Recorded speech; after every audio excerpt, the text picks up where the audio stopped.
How you doing? I'm pissed off, John. What's happening? I'm not happy. This is the you should be celebrating. This is the best time to listen to China Talk. If you're not listening to every single episode that you put out, you're falling behind. And so it's got to be just a bull market in every single stat you're tracking. No? Except for America. Except for the Yes. America stat that I'm tracking, which is the only one that I care about, John. I want to win. I want to industrialize. I want a golden age for America. But what we are seeing now is 2015 Warriors era execution of how to lose a trade war. But what about reframing it to use a metaphor? Like imagine playing like a beautiful, beautiful violin concerto on the Titanic as it sinks. Like that would be laudable, right? Yeah, it's really That's what fun China to Talk play is. a violin until your conductor gets thrown in a van and sent to El Salvador. This is the world we're living in, John. Oh no. Well, I mean, Jordan, it's great to see you. yeah, good. Yeah, good to have you back. You came on with a bang. Maybe we could set the table. Like, how have you been processing the tariffs? Have you been on a roller coaster? Has it just been black pill the whole time? It's all the way down. It's all all the way down. Look, I want to believe. I really want to believe. I was going to give him a chance. I was sitting there, January 10th. Like, look, this guy, he's got some moves. Okay, he wants to change the way R&D gets funded. He wants to bring manufacturing back. He wants to fight a trade war with China. I mean, like, sure, okay, you can. I'll put in some table stakes for that. Yeah. But can we start with the research, Please. John, Jordy? Yes. Yeah, Let's start start there. with that. Let's start with the facts. Xi Jinping would cut off his left hand for the basic research university industrial complex which America has, which no other country in the world can hold a candle to until late 2025, where every single good STEM PhD and STEM professor who can get a job anywhere decides they're fucking sick of this and doesn't want to live their life terrified that they're going to be taken away from their family and their research and all their professional opportunities because they got a fucking traffic ticket. And this is the world we're living in now. John, you went to Northwestern, right? Northeastern, 40 visas already. Yeah. 40 people's lives fucking ruined because Marco Rubio thinks that it's cool to pick fights with biotech and CS PhDs. Yep. What are we doing here? Okay. What about? Let's go back to the initial trade war with China led by Trump. 2019 tariffs kind of go in this tit for tat spiral. 34 billion on US goods, 34 billion on Chinese goods. We were discussing it at the top of the show. Starts with 50 Those are billion, rookie numbers then now. 250 billion. What is your postmortem on the 2019 US China trade war? The 2019 US trade, it was kind of a wash. And you can sort of write it off because the US economy was growing and we weren't picking a trade war with every other fucking country on the planet. But is it possible that we land in the same place and in the next 4 years you're like, well, yeah, we can write off the first two trade wars, but the third one's the real bad one, right? Is that possible? Here's the thing. John, Jordy, tell me about what the risk-free rate is and why it matters for capital investment. Yes. It's very high. Have we done that yet? Have we done we that? talked yet? about the basis trade. It's not looking good. Well, yeah, Okay. Joe was talking earlier with Tracy specifically about in the U.S. T-bill being potentially the greatest export that we could ever have, and I think that's an interesting positioning. Can we talk about your audience is Deep state people. No, I was gonna go towards This is people by his own definition. He says he's Dwarkesh for the deep state. Okay. Yeah. This is not me making it up. This is what his words. It's great. It's great Lovers branding. of freedom and democracy. There we go. That's what we're encompassing. Okay. Yeah. What's the reaction from your business audience right now? Are they still at a standstill? Is it we can't make any decision because we don't have full clarity on what the world looks like in 90 days. Look, it's not going to be 90 days. It's going to be 4 years because this man likes to be in the headlines more than he likes literally anything else. So he is going to keep doing things that put him in the headlines. He can't take wins. But he that was could be handed completely different, right? He was handed yes, he was going to be in the headlines next month, but it could be because he's fighting with Rosie O'Donnell.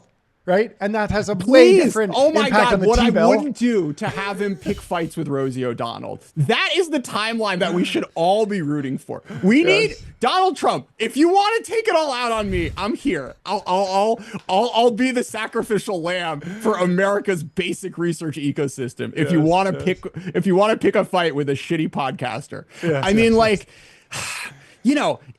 we've got a brain drain of America. We got a capital drain of America. We got a geopolitical drain of America because he wants to be buds with Putin and take over Greenland. And oh, by the way, we are selling the best chips we have to China because Jensen spent $1 million to have a burnt steak at Mar-a-Lago. I mean, it's like truly, we're just checking off every box of dumb thing to lose this tech war. Yeah, can you talk about the decision that kind of flew under the radar? Was this Friday, or I don't even know if it was yesterday at this point, but NVIDIA is allowed to export the what is it, the H800?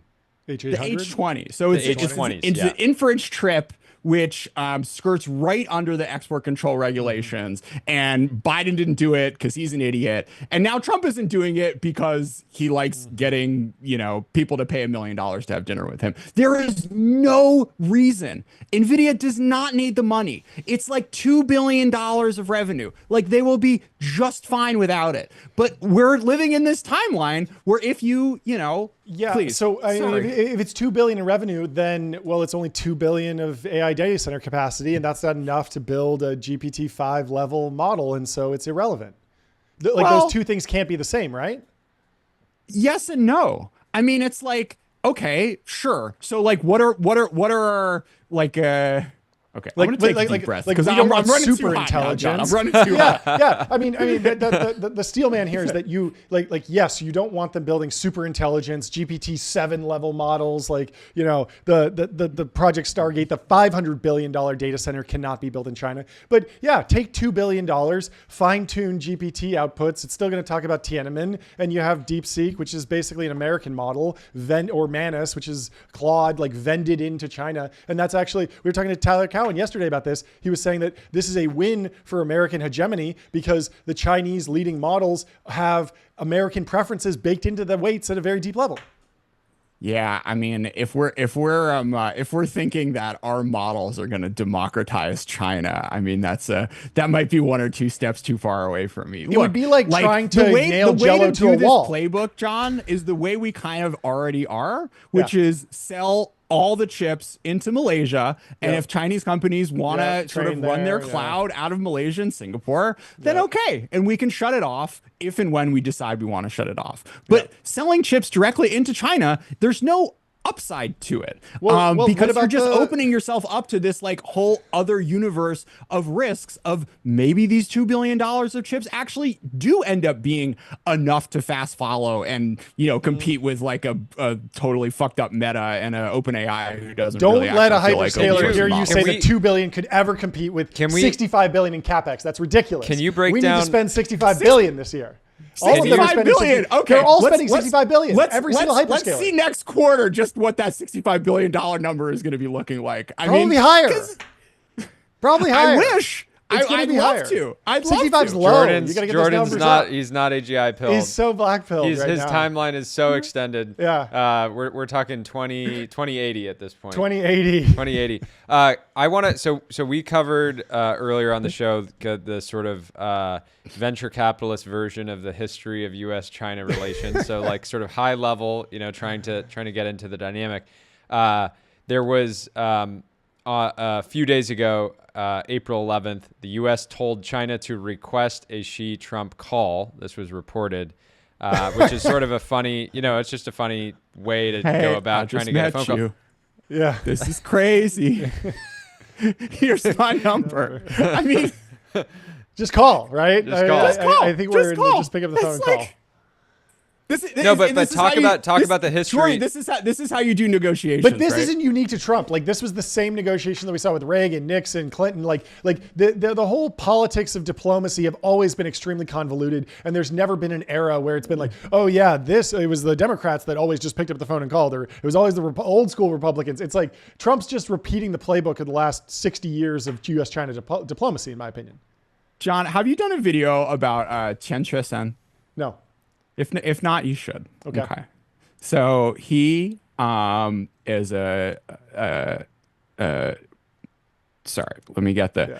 Okay, so born in China, came to the U.S. to study at MIT in 1935. He got a clearance during World War II, was a part of a lot of classified work, was best buds with Vannevar Bush, part of America's missile program in the early days. 1950, McCarthy shows up and blows up this guy's life. He says, you know what? Fuck it. I'm going to move back to China, and proceeds to turn into the father of China's nuclear and intercontinental ballistic missile program. And this is the playbook that we're currently running now. Is we're taking all of these smart people and telling them they're not welcome here. And this is, I am so sure of it. And it's just like, it's just ripping me up inside that 10, 15, 20 years from now, we're going to see companies founded. We're going to see weapons developed by people who at a sort of hinge moment in their life, 30 some odd years old, they're thinking about where they want to build their life. They're thinking about where they want to start a family. And they see that, this country is not open to them. And it's just like we have this founder cult in Silicon Valley, right? The 10X engineer, like there are going to be a handful of people who are going to end up kind of determining the future of technology and the future of the world. And we're taking on risk, which we really don't have to by telling all these people. So I agree with all that. That's not about communication and picking up the phone, but also, China, they do have TikTok, they do have DJI, they do have Unitree. Like they have the companies already. Like it's not like they're like, oh, we haven't thought to build a competitor to Facebook or Instagram. Like they've done it successfully. Like we're in a competition now. Exactly, we're in a competition, so we can't be fucking around anymore. I guess, we're going to have 4 more years of fucking around. And it's just dumb. And like, I still think we're going to pull it out. Like, I still have faith. You got to believe, right? Yeah. But we're going to be sitting here in 6 years being like, oh yeah, we can totally sweep that one under the rug, but this one's the real deal. I really hope not. We can hope. I really hope you're right, John. I want to live in that future. You should hope that we're right about this. No, but talk to me. Going back to my original question, maybe it's not as exciting for you, but I think it's just interesting.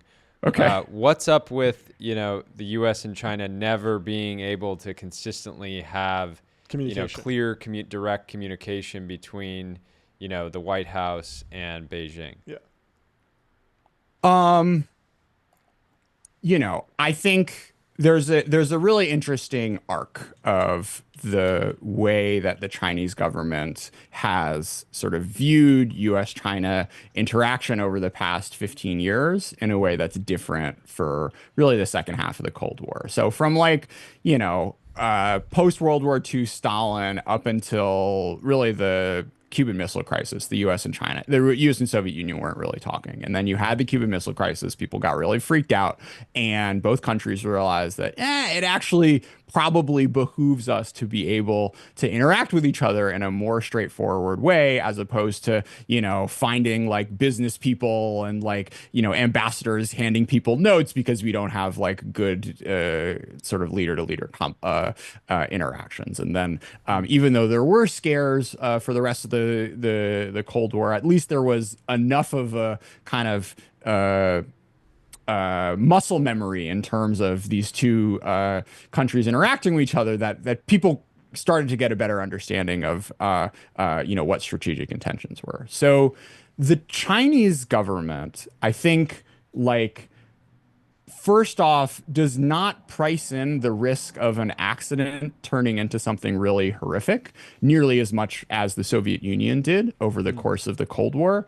And they see that, you know, the Biden administration and the Trump administration and the Obama administration as well, like, understand that this can be a scary thing, and they see it as a chit to negotiate with. So if you're not worried about, like, you know, planes hitting into each other, and you think you can get something out of you know, setting up like regular dialogues or calls or what have you, then you know, you're gonna put it on one of your 5 asks. But the sort of the other thing that I think, you know, Xi's looking at when he saw what happened to Zelensky in the White House, right, is like, you know, I think the willingness to assume like interpersonal risk is a lot lower for that system, and they want to have stuff a little more baked out before you kind of like do one of these like leader to leader conversations. So whatever, they'll talk at some point. Like, I don't know if they're going to like end the trade war. I'm not really sure what like the aims are, because it seems like they changed a lot over the past 2 weeks, and they'll probably keep changing. But yeah, it's just hasn't really been a priority for the Chinese government, because it's a thing that they think they can squeeze us on, is the just us wanting to have these conversations to, you know. One of the things that's repeatedly come up in our conversations is just the nature of, you know, U.S. tech companies broadly being banned from doing business in China, everything from, you know, Google to Meta, others. And a lot of the people that come on our show are not even allowed to travel to China because they're in anything defense, aerospace related. Sure. On the ground in China, does the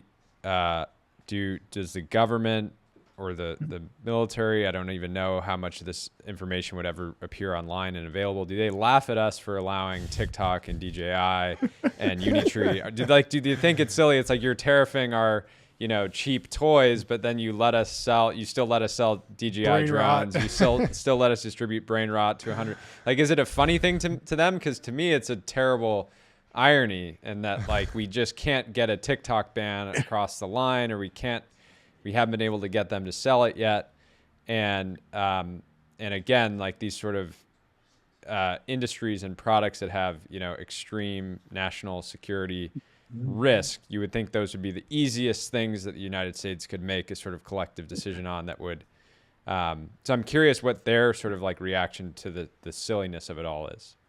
Oh yeah, laughing their way to the bank. I mean, like, look, there is definitely like some trade war shit that needs to be happening. Step one, TikTok and DJI. You said it yourself, Jordy. I mean, it's like, I would love for there to be a like really wonderful globally competitive supply chain that America can create the sort of autonomous drones that Ukraine has been able to leverage, and even they still have to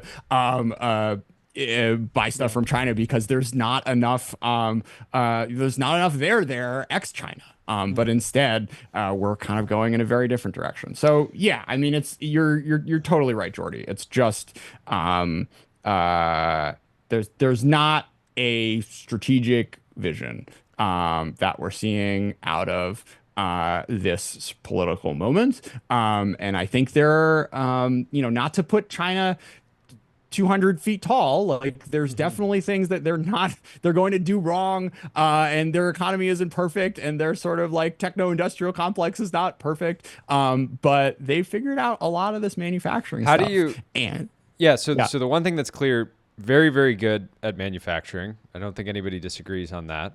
How do you judge, like, what do you look for to understand, you know, if China was really suffering right now from these new tariffs, we wouldn't know about it, right? It would be, it's sort of like, it's not like they're going to come out and start saying, you know, talking to the people publicly we can see and saying, their stock market, right? Yeah, sure. But like, there's a lot of information control in a way that's not necessarily the case. Like, if a U.S. business is being affected by the tariffs, that person's going to go on LinkedIn and TikTok, or they'll come on TBPN and they'll say like, yeah, my costs are up whatever, 300%.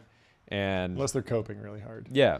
But how do you try to judge the actual impact of the tariffs in the domestic, the Yeah, I economic see what you're activity saying, on the Jordy. ground? I Yeah. don't think it's as opaque a system as like the CIA and different corners of the U.S. government were having these like big drawn out debates in the 1960s, 1970s, and 1980s about how large the Soviet economy was, because they were saying like, okay, let's say they spend 10% of GDP on on defense, so like what's the base that they're doing this off? And it was really hard to figure out how big the Soviet economy is. I don't think it's that hard to figure it out today. As John said, we have trade data, we have the stock market, we Satellites. have quarterly earnings from all these companies, and I think there's like enough out there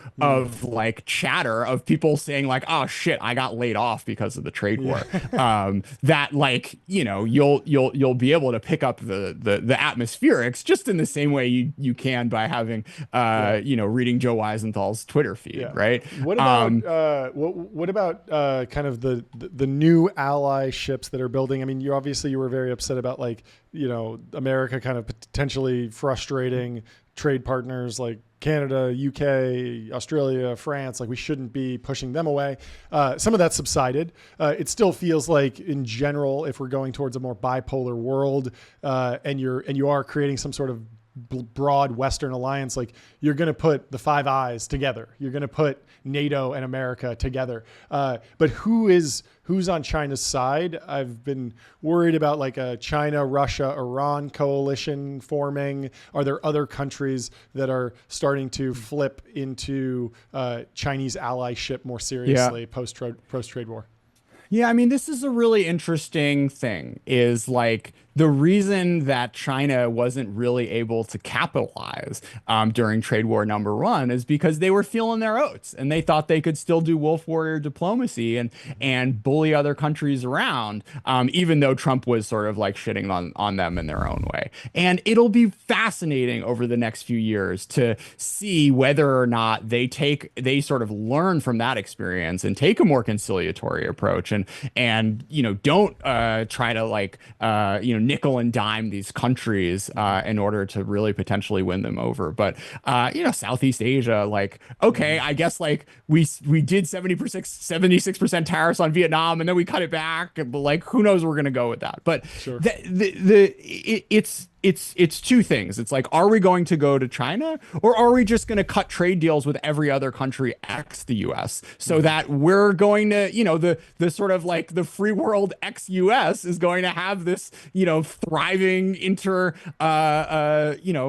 thriving trade ecosystem, which we're just not going to benefit from because those supply chains won't run through the US, or our consumers won't get to benefit from, or our exporters won't get to benefit from. Yeah. So, there are a lot of like intellectual risks here. There's the intellectual risk of like thinking China's 100 feet tall and we're shot and there's no way we can compete with these companies. But there's also the intellectual risk of thinking America is 200 feet tall and we are like, we're still only 25% of global GDP, and that's a whole lot of GDP out there, which is going to be thinking about what to, what to do and who to trade with and where to invest. And so I have a question. What is so China blocked orders of Boeing aircraft to their national airlines. Are we going to see they're going to go with Gulfstream? Yeah, that would be cool. They prefer the G650ER. Do you have any sense of I'm assuming that China has been aggressively trying to clone various U.S. commercial aircrafts for years. Is that as advanced as the automotive industry in China, or is it a ways behind? Yeah, it's interesting. That one's kind of been like the final frontier. It has been a clear national priority for a very long time, and jet engines are really hard, apparently, even if you layer on industrial espionage and like an enormous amount of state support. My guess is that like the reason it has taken so long for Comac to get its shit together and build competitors to Boeing and Airbus is probably the fact that it is state owned and there are just like poor incentives going on versus the sort of free market free for all that you saw in the electric vehicle industry just attracted better talent, more capital. Phone companies moved over into cars, and they're not doing that in planes, right? Yeah, so I think there's, and there's like relatively limited upside. It's like a national prestige product as much as it is a a capitalist endeavor to make these jets. So we'll have to see. I mean, I'm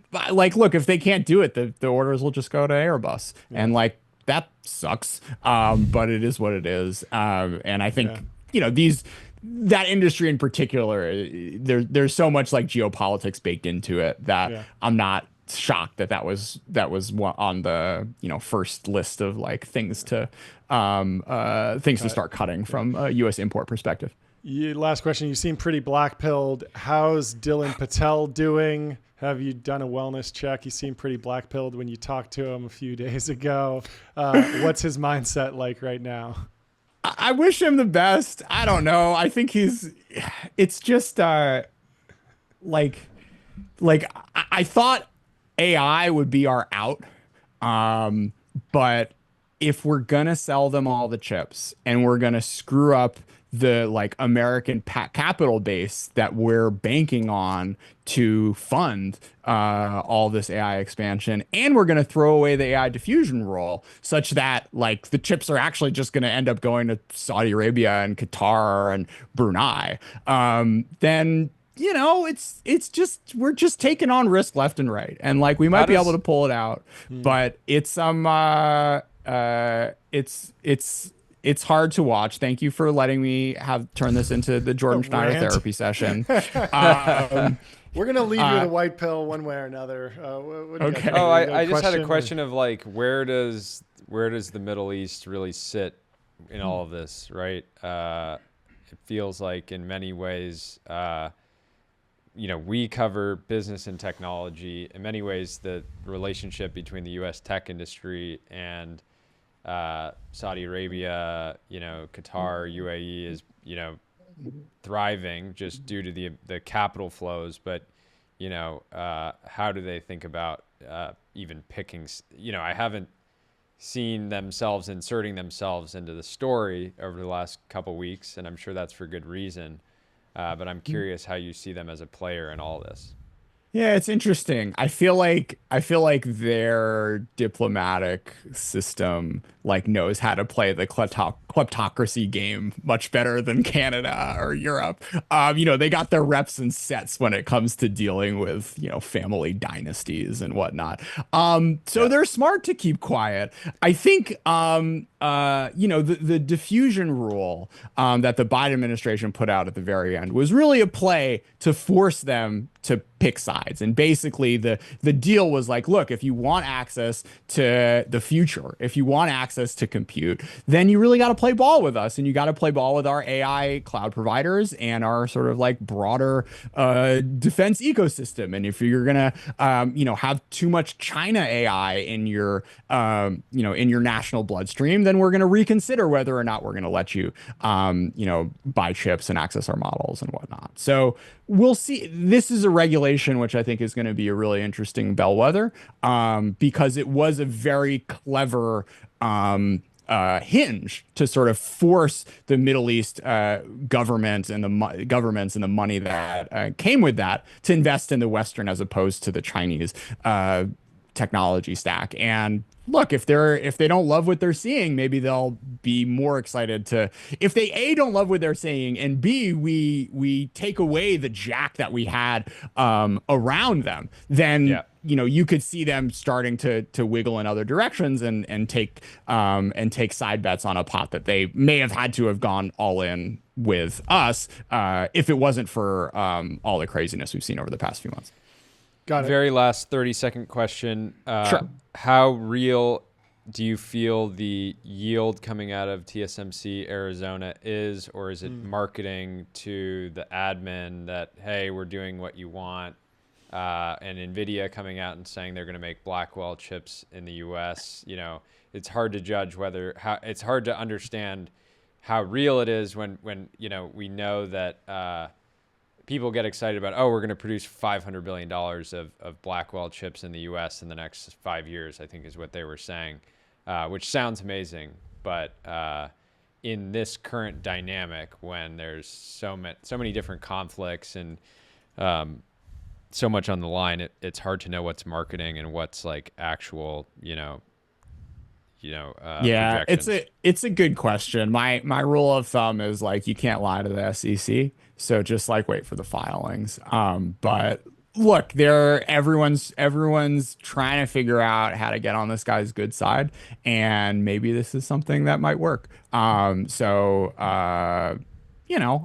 like it's an interesting sort of like policy trade-off. Like, would we rather have cheaper AI hardware that like Microsoft and Amazon can buy? Would we rather have it be in the US? I mean, like if the sort of pressure is forcing more stuff to be built in America, like there are pluses and negatives from that, especially if we're doing like accelerated timelines and like the prices are going up. And I think this applies to TSMC as much as it does lots of other industries. So look, they're more pot committed than almost any other company in the world, and they don't really have an out for this. So they're gonna do everything they can to make Arizona work and make the relationship with this administration and this country more broadly work. But I'm almost more concerned about the other companies who don't have as much money to burn and have other options when it comes to setting up manufacturing plants and finding kind of like end users to sell to that are just going to look at what they're seeing now and like, we can open that playbook again and see what else is what other countries and locales are on the agenda. All right, well, fantastic. Thank you. Having a spirited debate. We'll figure this out. We're America. We're built different. America's going to be fine. Don't worry about it. We got another 1,000-year reign. It's all good. Just relax. Just put out great podcasts. Cash in while you can, since China's in the news. Tell people where they can find China Talk. Give the pitch. China.talk. ChinaTalk.media. ChinaTalk.media. Go to China Talk, one word, Media. your favorite podcast app. Yes. I promise you I'm not that negative most of the time. It's like 80-20 good vibes. There's some great stuff on there, and we appreciate you coming by. Golden Retriever mode. Activate Golden Retriever mode. Be a little bit more positive and all right, we have another guest. White pills next. We have another guest. No. That is not family friendly. Get out of here. We'll talk to you soon. Thanks for stopping by, Jordan. Bye, Jordan. This is great.